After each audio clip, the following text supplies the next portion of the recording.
साथियों, किसानों की स्थिति को सुधारने की इसी महाअभियान में देश में 3 कृषि कानून लाए गए थे।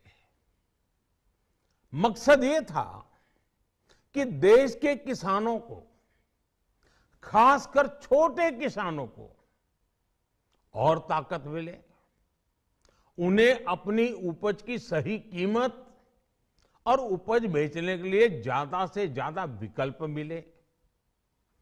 बरसों से ये मांग देश के किसान, देश के कृषि विशेषज्ञ, देश के कृषि अर्थशास्त्री, देश के किसान संगठन लगातार कर रहे थे।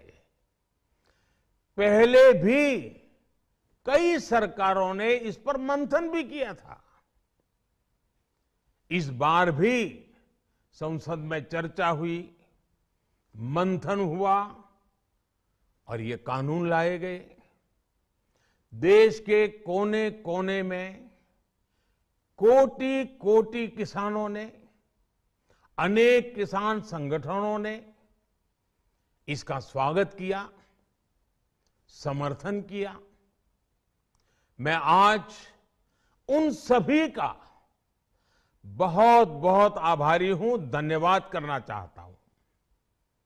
साथियों, हमारी सरकार किसानों के कल्याण के लिए, खासकर छोटे किसानों के कल्याण के लिए, देश के कृषि जगत के हित में, देश के हित में, गांव गरीब के उज्जवल भविष्य के लिए पूरी सत्यनिष्ठा से, किसानों के प्रति पूर्ण समर्पण भाव से, नेक नियत से ये कानून लेकर आई थी। लेकिन इतनी पवित्र बात, पूर्ण रूप से शुद्ध किसानों के हित की बात, हम अपने प्रयासों के बावजूद कुछ किसानों को समझा नहीं पाए। भले ही किसानों का एक वर्ग ही विरोध कर रहा था, लेकिन फिर भी ये हमारे लिए महत्वपूर्ण था। कृषि अर्थशास्त्रियों ने, वैज्ञानिकों ने, प्रगतिशील किसानों ने भी उन्हें कृषि कानूनों के महत्व को समझाने का भरपूर प्रयास भी किया। हम पूरी विनम्रता से, खुले मन से उन्हें समझाते रहे। अनेक माध्यमों से व्यक्तिगत और सामूहिक बातचीत भी लगातार होती रही। हमने किसानों की बातों को, उनके तर्क को समझने में भी कोई कोर कसर बाकी नहीं छोड़ी। कानून के जिन प्रावधानों पर उन्हें ऐतराज था, सरकार उन्हें बदलने के लिए भी तैयार हो गई।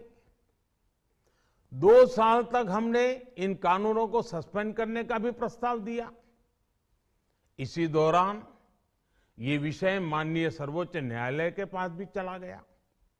ये सारी बातें देश के सामने है, इसलिए मैं इनके अधिक विस्तार में नहीं जाऊंगा।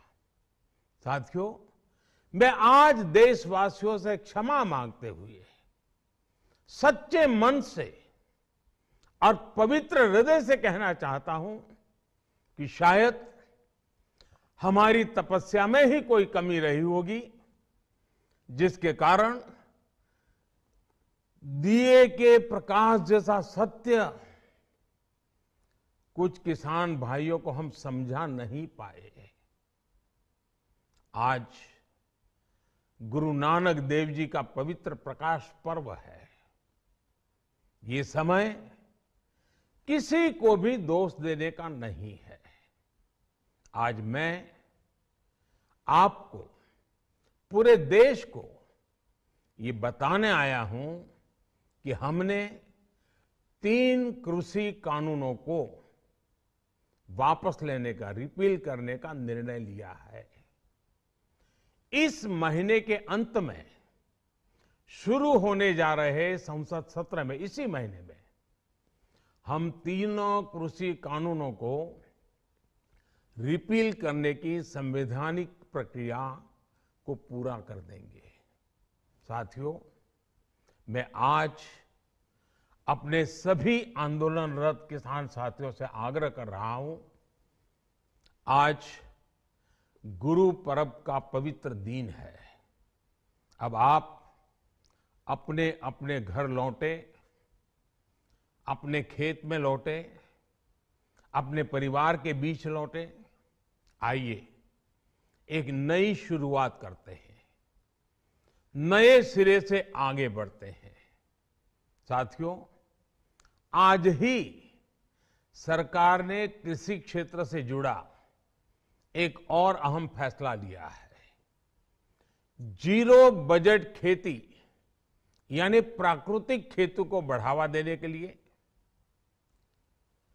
देश की बदलती आवश्यकताओं को ध्यान में रखकर क्रॉप पैटर्न को वैज्ञानिक तरीके से बदलने के लिए एमएसपी को और अधिक प्रभावी और पारदर्शी बनाने के लिए ऐसे सभी विषयों पर भविष्य को ध्यान में रखते हुए निर्णय लेने के लिए एक कमेटी का गठन किया जाएगा। इस कमेटी में केंद्र सरकार, राज्य सरकारों के प्रतिनिधि होंगे, किसान होंगे, कृषि वैज्ञानिक होंगे, कृषि अर्थशास्त्री होंगे। साथियों, हमारी सरकार किसानों के हित में काम करती रही है और आगे भी करती रहेगी। मैं गुरु गोविंद सिंह जी की भावना में अपनी बात समाप्त करूंगा। देहि शिवावर मोहे इहे, शुभ कर्मन ते कबहू न टरो। हे देवी, मुझे ये वर दीजिए कि मैं शुभ कर्म करने से कभी पीछे ना हटूं। जो किया किसानों के लिए किया, जो कर रहा हूं देश के लिए कर रहा हूं। आप सभी के आशीर्वाद से मैंने मेहनत में पहले भी कोई कमी नहीं की थी। आज मैं आपको विश्वास दिलाता हूं कि अब और ज्यादा मेहनत करूंगा ताकि आपके सपने साकार हो सके, देश के सपने साकार हो सके। आपका बहुत बहुत धन्यवाद। नमस्कार।